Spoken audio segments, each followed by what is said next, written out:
colleague and friend, John Weber. Jonathan is the editor-in-chief of the Bay Citizen. And before joining the Bay Citizen as the founding editor, he served as CEO and editor-in-chief of New West Publishing, which is based in Missoula, Montana. And that is a really interesting company that he founded in 2005. Their flagship product is New West Net, which is an award-winning local and regional online publication about the Rocky Mountain West. So that has been an interesting enterprise, and he's going to talk to us about that. Before launching New West, Jonathan was the co-founder and editor-in-chief of the industry standard, which, for those of you who were not in grade school then, was a very highly regarded and popular technology magazine during the dot-com boom. They used to have great parties on the top of their building. It was fantastic. Attended many of those. And then prior to the industry standard, Jonathan worked for 8 years as a writer and editor at the LA Times. He was a Silicon Valley correspondent for the LA Times, and he began his journalism career with Fairchild Publications. He is a graduate of Wesleyan, and we're delighted you're here. Thank you. Thanks. Thanks, Ed. So thanks for having me. I have a bunch of things to talk about, and I can't resist, since I caught the last bit of your conversation about hyperlocal, and it's something that I have tons and tons of opinions about, and so I wanted to actually pose a question, which is to see if anyone has figured out what the actual real-world Achilles heel of hyperlocal is. What is the single thing that makes it just a very, very tough business? I think. Oh, wait, go ahead. Your market size is inherently limited? No, not quite. Yeah. Size of the advertising pool? Sorry? The size of the advertising pool you can tap into? Yeah, kind of a combination of those two things. Yeah. I was going to say customer loyalty. So engaged customers, repeat customers going back to the sites. Well, not quite. All right, one more. We'll try one more. First place. I mean, sorry? Did people know about you in the first place? It says on your website, you know, lots of paper down. No, that wasn't my experience. So my experience was that, and everything I've observed about the space supports this, is the real problem is the cost of sales, because you're trying to sell low-cost advertising, and it's too cheap to be able to sell it profitably. So if you have a hyperlocal site and you're trying to sell an ad to the local, some local retailer or local restaurant or whatever it is, and you're selling a $300 ad, you can't really make a phone call. You can't make a visit to that person to sell that ad. If you go out and see that person and spend an hour with them, and then you do 2 follow-up phone calls and you fulfill the ad, you've lost money on it. So that's a huge, huge problem, because any kind of hyperlocal ad sales, by definition, the ads are going to be very cheap. They have to be. The market's small, the merchants are small, they don't have big ad budgets, and it's just a brutal problem. And when I look at Patch, I keep thinking to myself that they've got some other model besides selling local advertising, because I just don't see how selling advertising in the Patch towns is ever going to be a profitable business.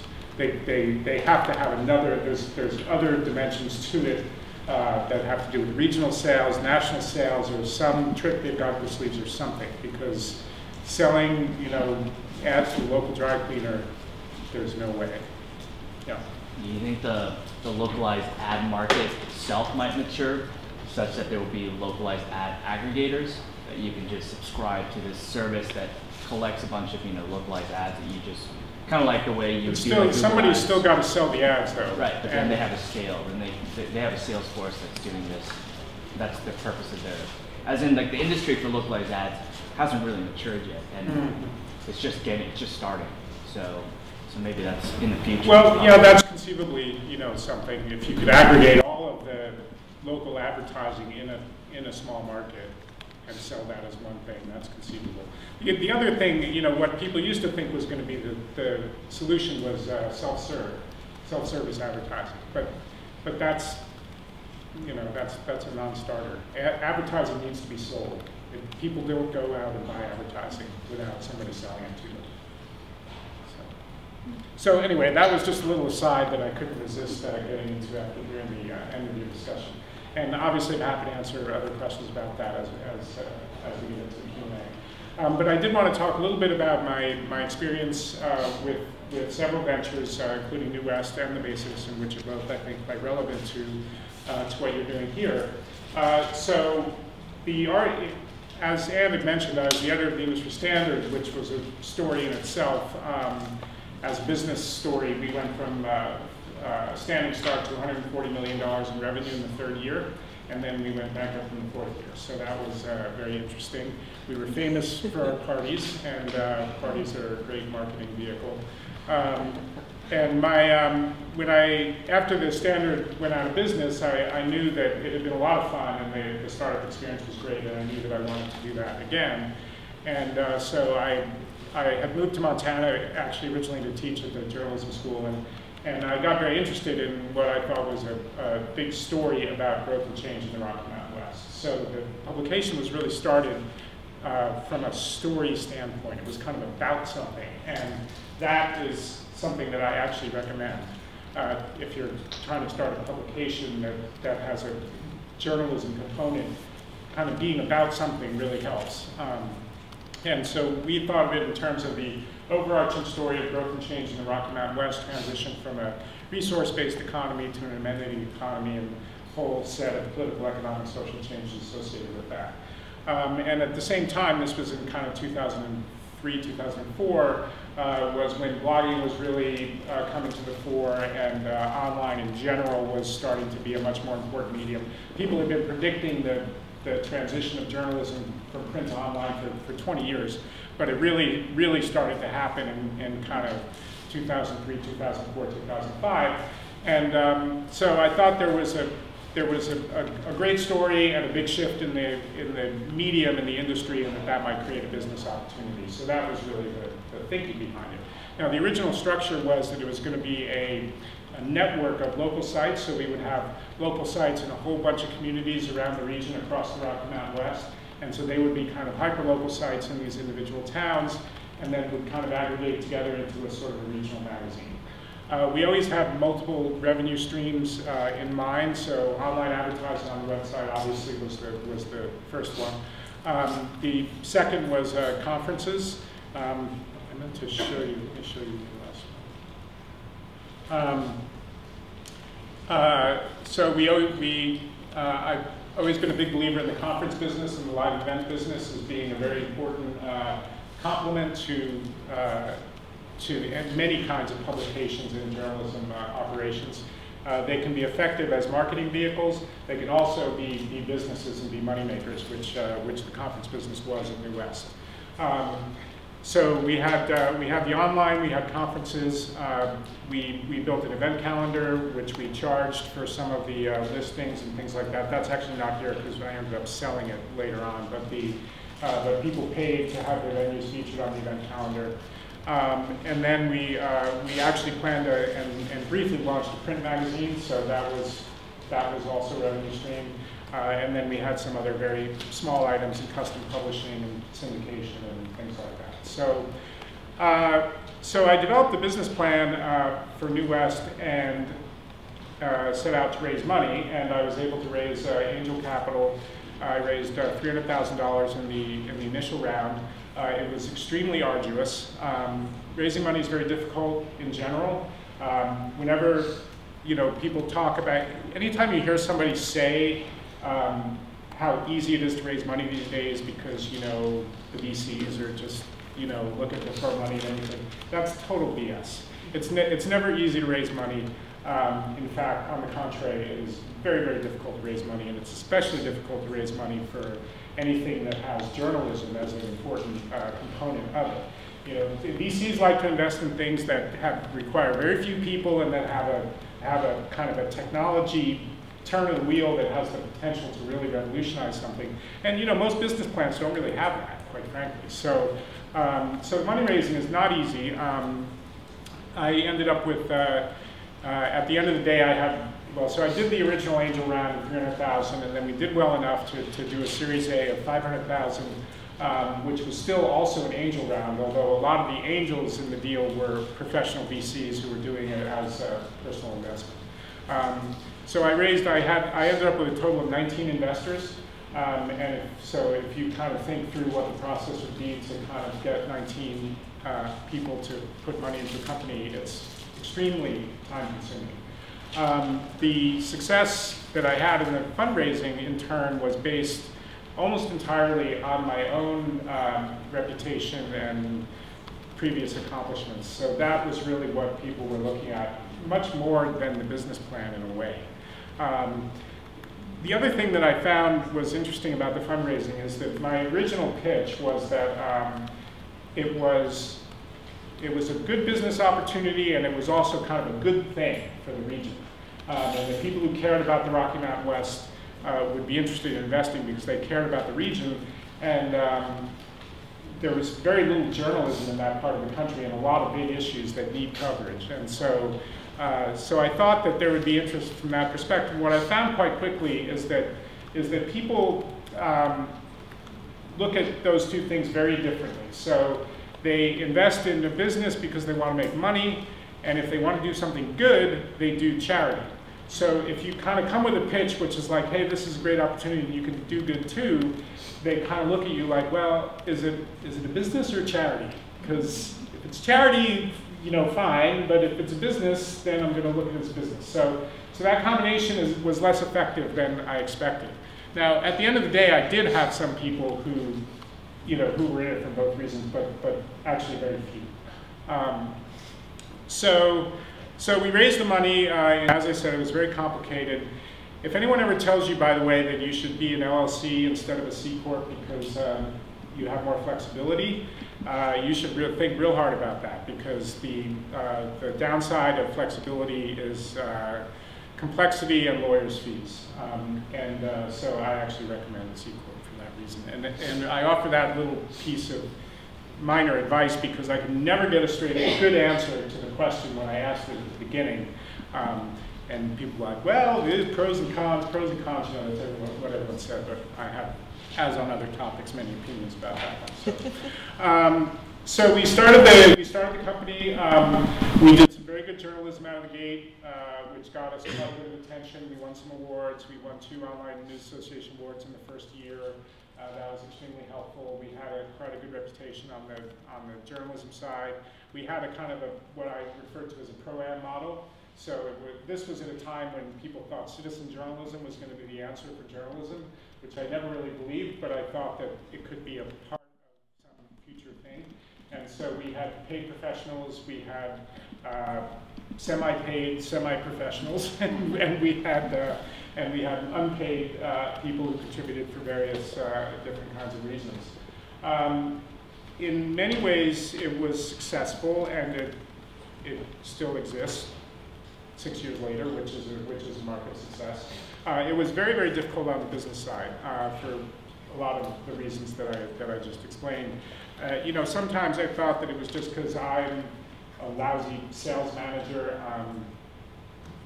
Running a sales team, hiring salespeople, things like that are a totally different skill set and way of thinking than being a journalist and being an editor. So I always kind of, having hired lots and lots of journalists over the years, the industry standard, I hired 120 people, all journalists, and so I got good at hiring journalists, and I took a lot of pride in my unerring ability to hire the right person in journalism. And when it came to the business side, to sales and marketing and stuff like that, it was just the total opposite. Like, I had no clue, you know, and I would hire these people and I'd be really excited and they'd be total disaster. So that, you know, that kind of taught me a lesson about myself. But it's also the case that it's simply very, very difficult, as I was talking about earlier, that the cost of sales is a very, very difficult problem to overcome. And the truth is that when you're doing online advertising or an online publication and looking to advertising as your primary revenue stream, it's still the case that for general interest publication, the ad rates, don't really support the cost of having a full-on newsroom. I mean, even if you're successful on the sales side, if you add up the CPMs, I don't know if you've talked about. We're moving that Do you know what? direction, but go ahead. People know what CPM is? Yes, no. Yeah, well, CPM is a cost per thousand. It's the general metric for the way advertising is priced. So you have cost per in the case of internet advertising, cost per 1,000 page views. Typically like a sort of a decent CPM will be like $10, sort of not bad. Super premium CPM might be $30, but $10 you're doing okay. So if you take $10 times, say, 3 main ad positions, and so you're getting $30 CPM. So if you have 1 million page views, which is not tiny, right? I mean, it's not big, but it's not tiny. So 1 million page views, if you sell out every ad at a $10 CPM, that's $30,000 a month. So that's not really that much, if you're trying to support a newsroom. So the way that you can make money in this stuff is like the Gawker type model, or even Huffington Post, or things like that, where you're able to generate massive page views with very low editorial cost. And the way you do that is by not doing your own journalism, basically by doing aggregation. So that has really turned out to be a very hard problem that there are virtually no examples of solutions to. I mean, I can't really, there's a couple, talking points memo, maybe, Huffington Post a little bit in its sort of newer incarnations where it actually does have some original journalism.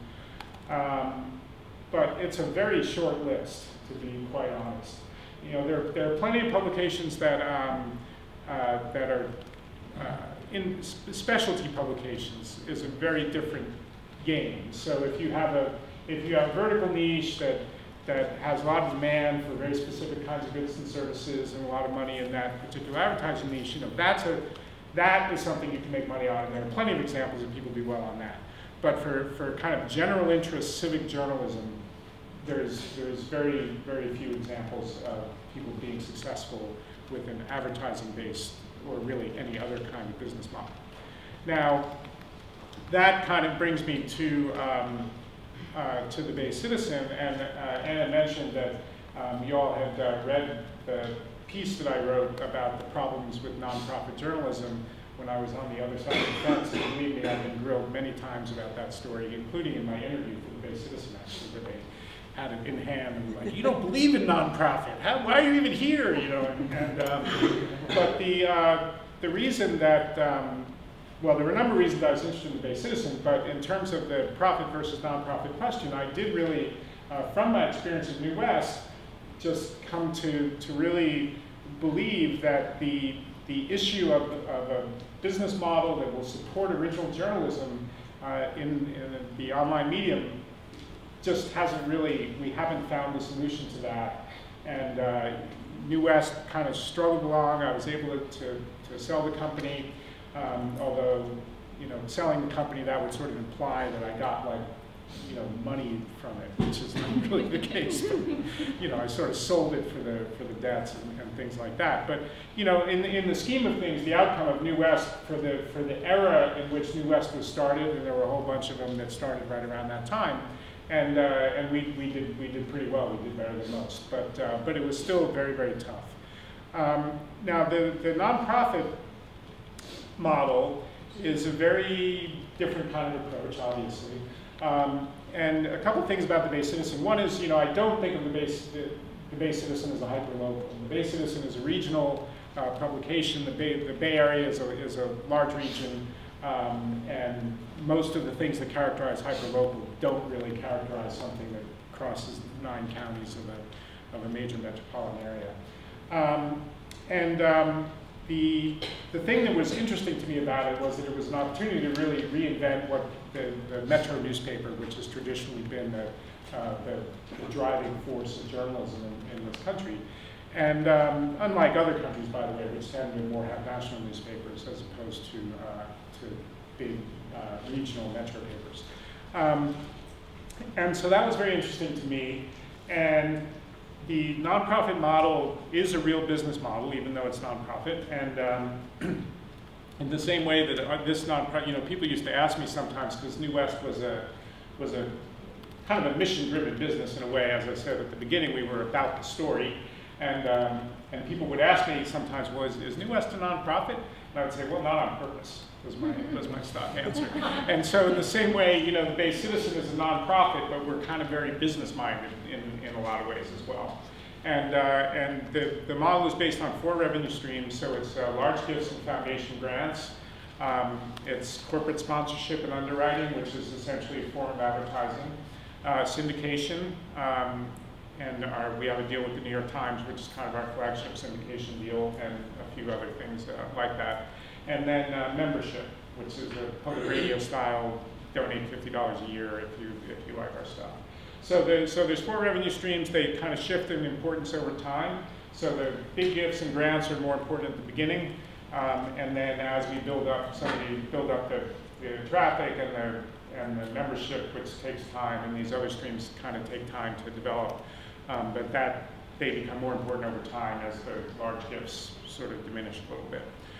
We've been quite successful on the large gift funding. We've raised about $15 million so far. And we've got a little over 2,000 members, I think, and about, I don't know, 4 or 5 corporate sponsor underwriters, I guess, so far.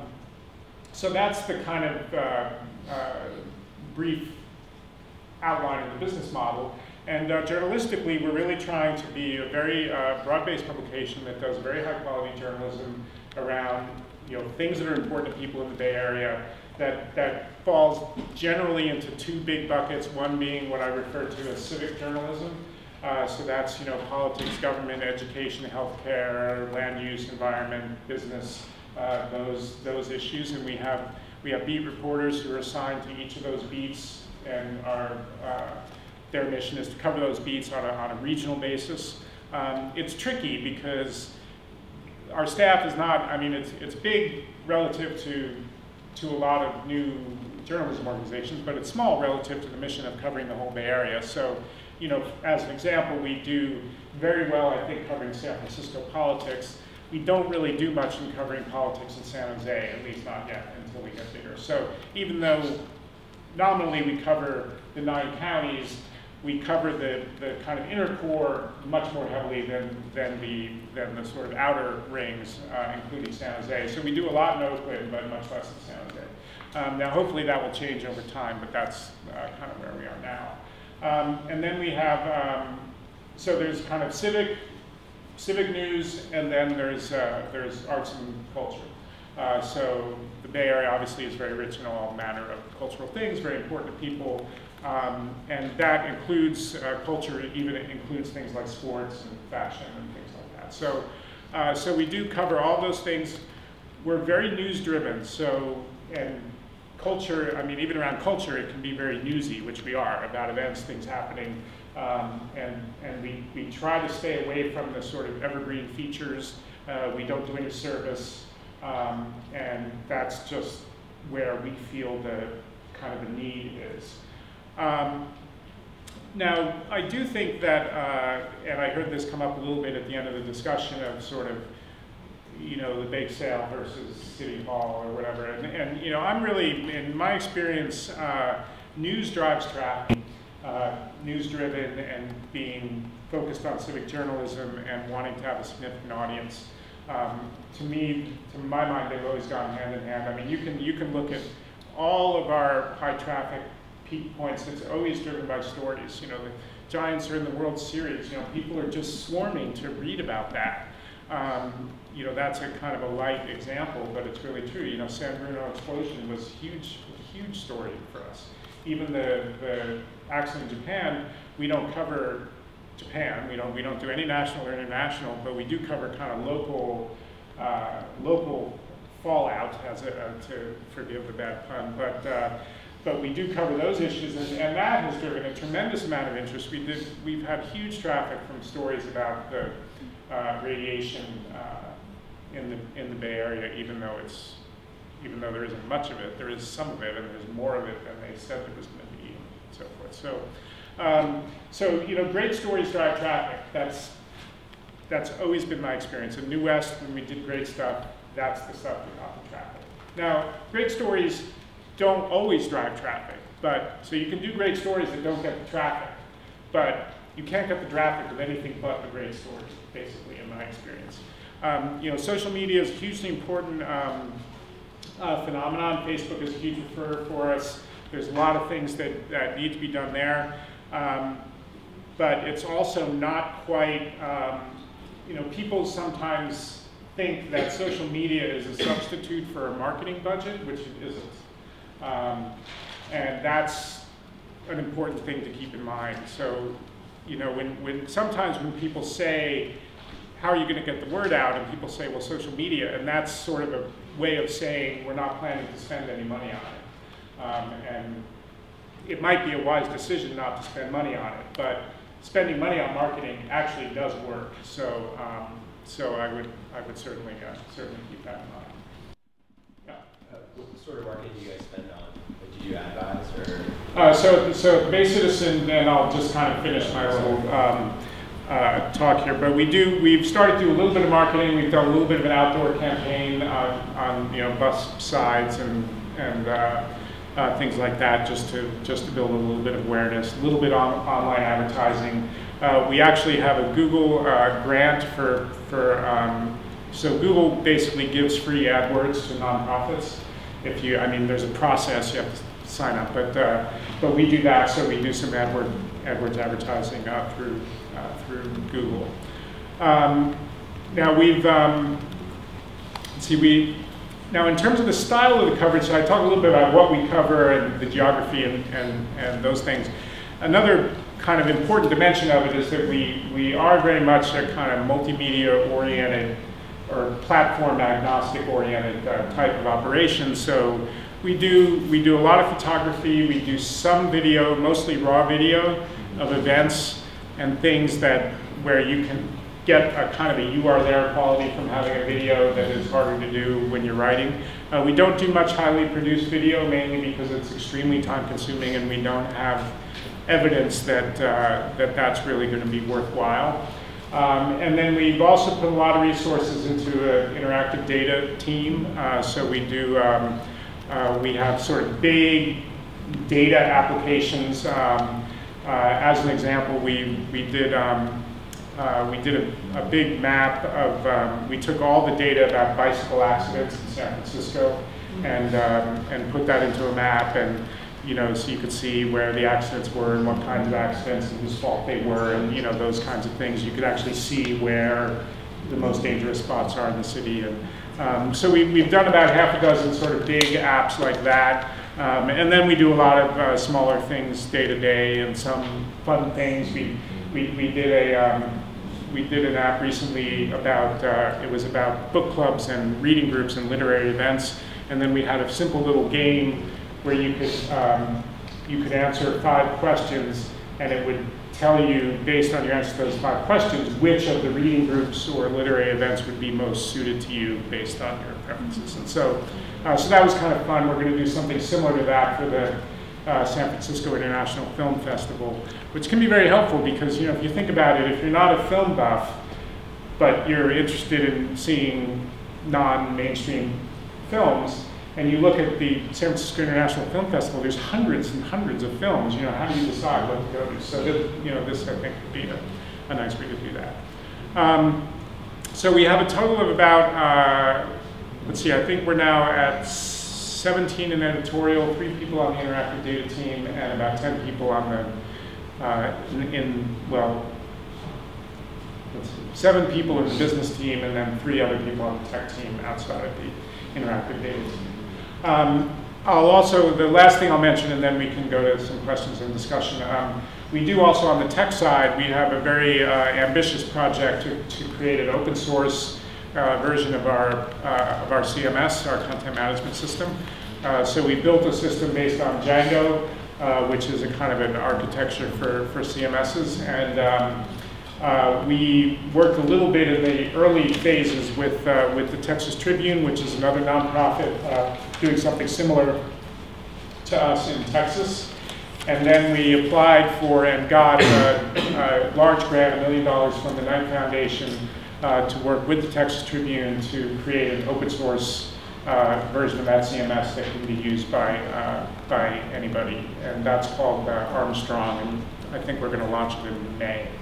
And we've had several hundred inquiries for people who are interested in using it, and we'll see how that goes.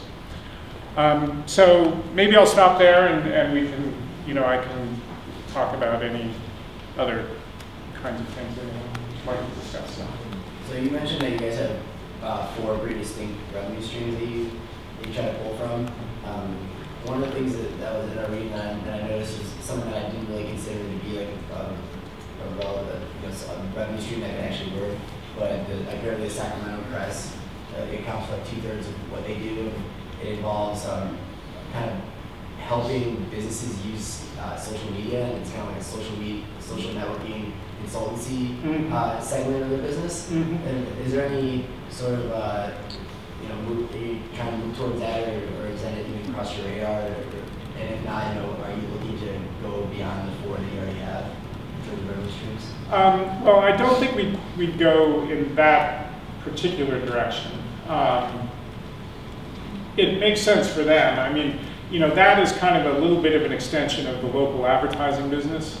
So, a typical experience that you have is you go into, some local retailer or restaurant, and the person says, well, yeah, I like your thing, but I don't really have a website, or my website is really bad, and I don't want to just drive people to that website. And I don't really, what you quickly find is that they don't really have a clue, they don't really have any strategy around any of this stuff.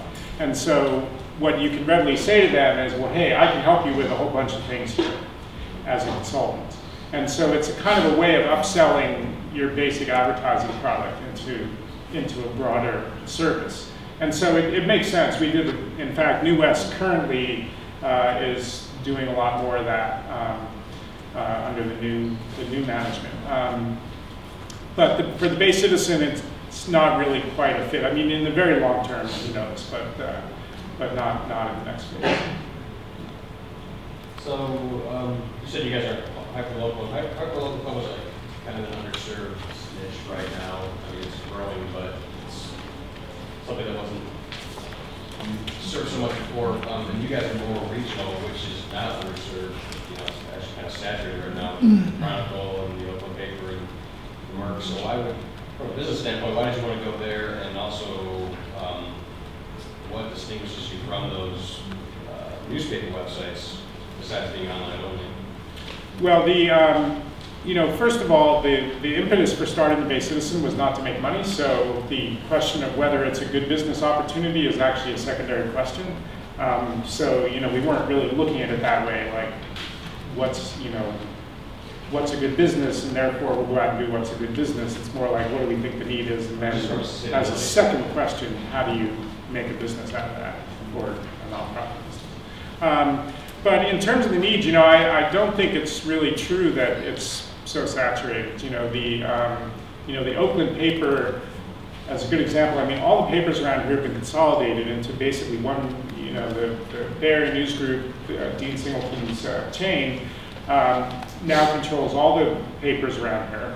And they've merged in a lot of the stuff, so the sports and the entertainment and, all that stuff is basically runs in all the papers. So if you pick up the San Jose Mercury News and the Oakland Tribune and the Contra Costa Times, they're almost the same paper.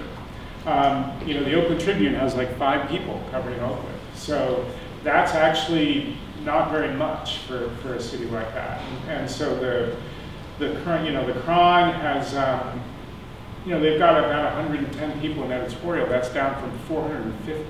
in about 4 years. So, the Merck has about 100, that's down from 400. So, there's been the news organizations have really been decimated. I mean, and even the TV news, similar things have happened in a lot of the TV stations. So the quality of journalism around here is very low, quite frankly, for a city of this size and sophistication. It's just not that good. So, so we felt that there was a need there, and I think that a lot of the work we've done has kind of proven that. I mean, we're breaking news all the time. And, on things that you would think would be, would have been covered or would be relatively obvious, and they're not. And I don't really mean that as criticism of the Chronicle, or the Merck, but it's just the reality that these places are a shadow of what they were. Just to build on Josh's question, even though these other organizations are so much tinier than they used to be, they're still bigger than your staff. Mm-hmm. And so when you're trying to compete with these organizations and build a loyal readership, like how do you choose your battles in terms of the stories you want to cover, and sort of what's your strategy for doing it better than the other? Well, yeah, and that's a good question. So, and there's a couple of components to it. So one thing is we try to be fast, and that sounds like a small thing, but it's actually a big thing. So, there's a story that happens, so they approved the tax break for Twitter at the city council meeting at 11 o'clock in the morning, and we've got the story up at 2 o'clock as opposed to the next day in the newspapers, right? So that's one thing, is speed. A second thing is being with the multimedia, and this, I'm going to take a risk here because I actually have not seen this, so I don't know what this video is, but hopefully it'll prove my point. So. Okay, time to vote. Let us vote. Okay, well. Oh, that's Jerry Brown's dog, I guess.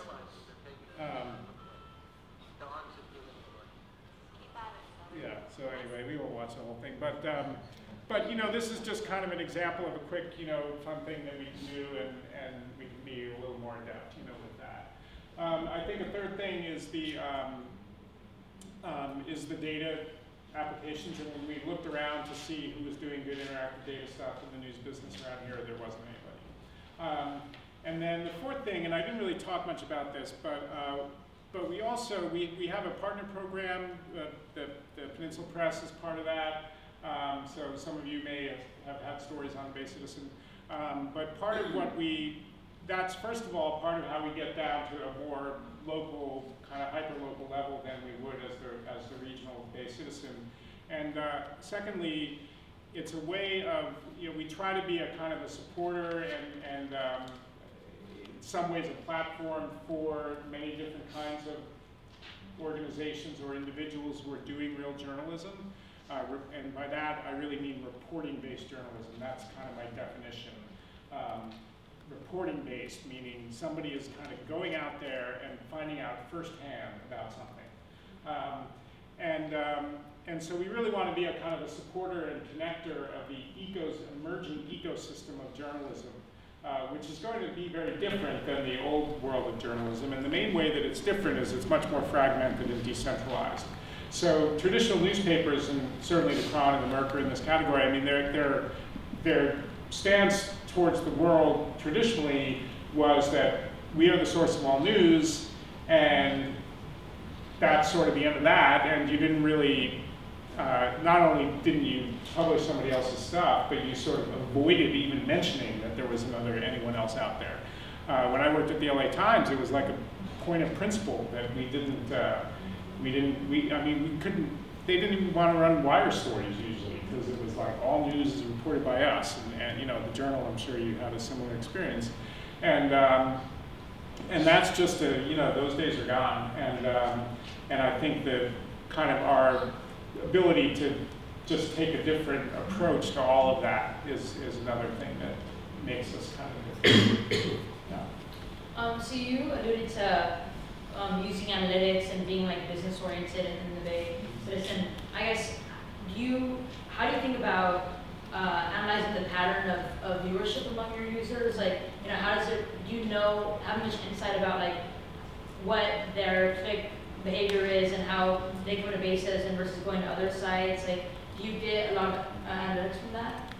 Yeah, we some, not as much as we probably could or should, although in my view, so first of all, we have Google Analytics, and we certainly track all our basic analytics. And in terms of more sophisticated kinds of analytics, heat mapping and things like that, it takes some work to do it. It also has some performance issue, like doing heat maps on your site. You can do that, but it affects the performance of the site. And so there's some technical issues involved. And to my mind, those kinds of things are the bigger you are, the more effective they are, basically. So the more data you have, the more useful it is to analyze that data. So on some of those things, we've decided to kind of wait until we're bigger. And we're getting there. But in March, we had 325,000 uniques and about 600,000 page views. So, that's sort of starting to get big enough where some of those kinds of things can be more useful than they would have been last year.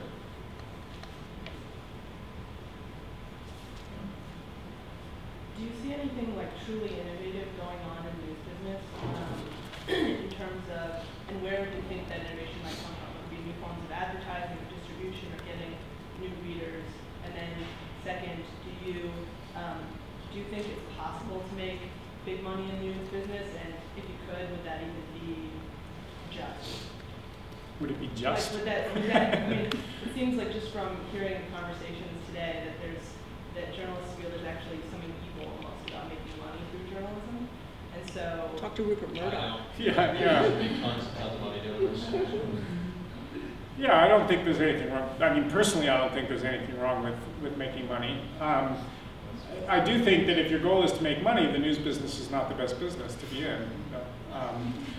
That's the kind of sad reality, I guess, if you want to do both. But it's not an easy business. I mean, there are much easier ways to make money than journalism.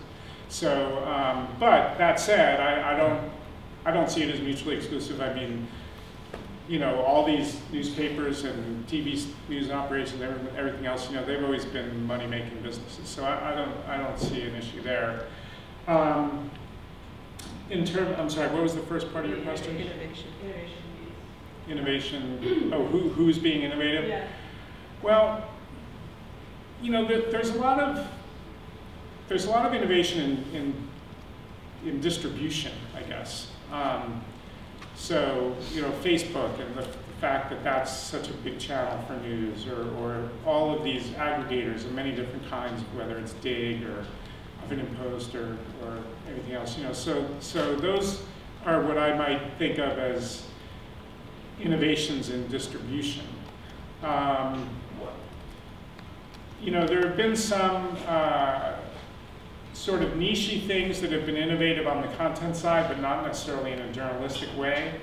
So like, something like, the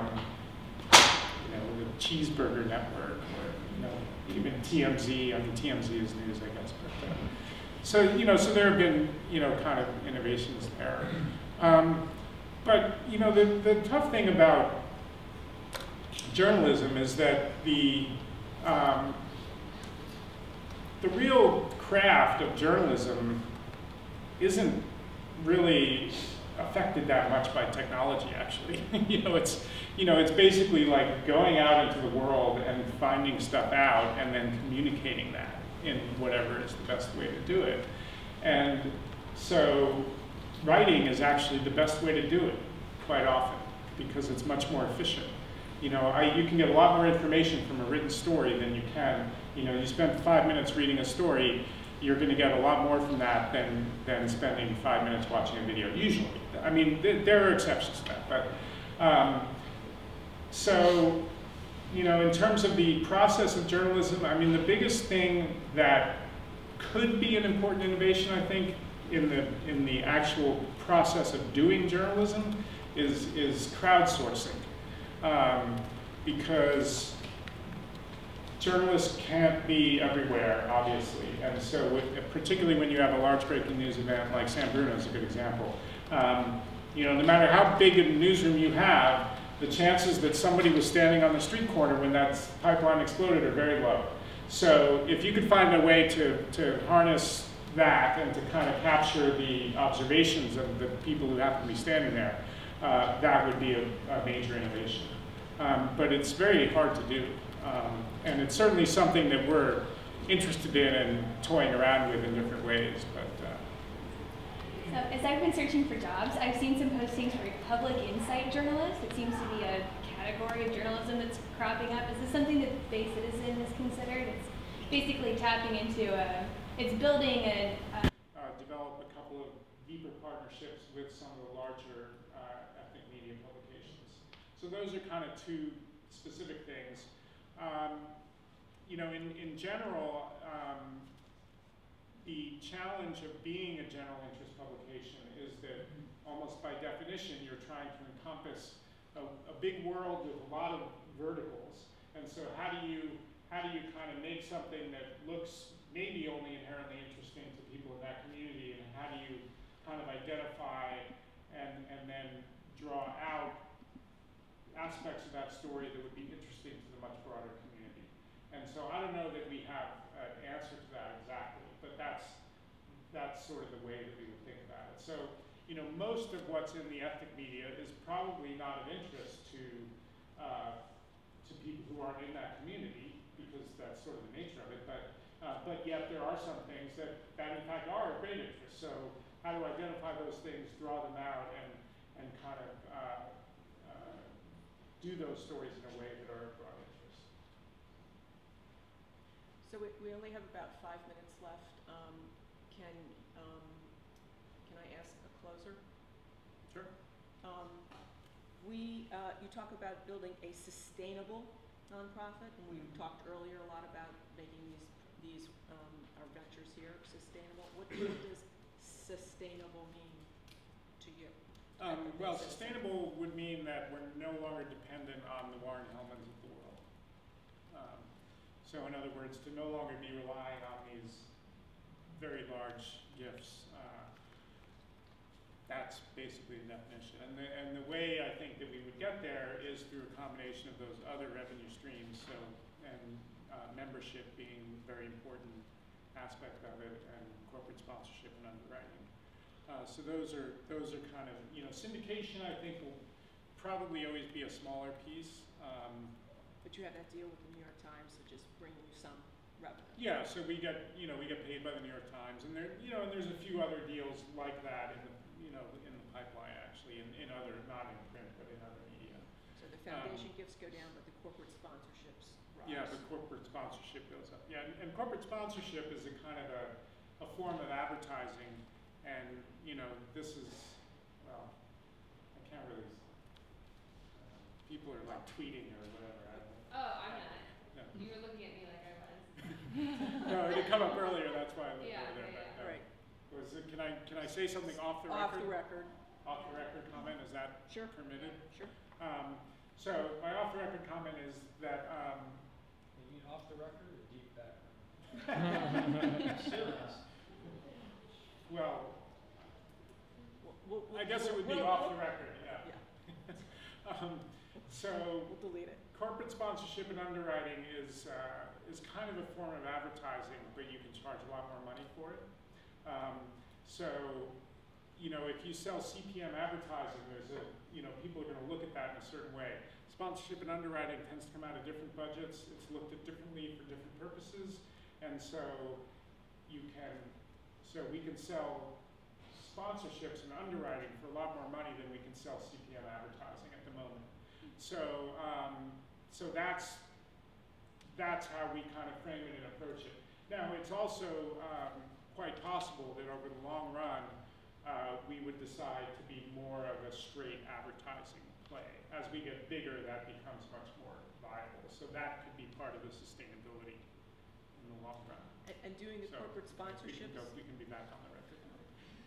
Well, wait. But doing the corporate sponsorships, does that mean you have to sell them on the good story? Do you still have the charity business? issue? Well, now? that's actually is one of the challenges with sponsorship, is that whose budget is it? You know, so a big company, you know, they've got their marketing budget for reaching consumers, which is a big budget. And then they've got their corporate philanthropy budget, which is a very small budget. And then they've got their like public affairs, PR marketing budget, which is a kind of a medium-sized budget. So where do you want to go? You know, and that's one of the questions actually. And I would add just one other thing about the foundations, is that foundations can be very important. Foundations have provided a lot of support for journalism ventures in recent years, but it's also arduous. The process of getting grants and stuff is very time-consuming and can also have its own overhead associated with that. So there's kind of no, you know, a grant isn't really free money because you have to pay a grant writer to get the grant. So no free lunches, unfortunately.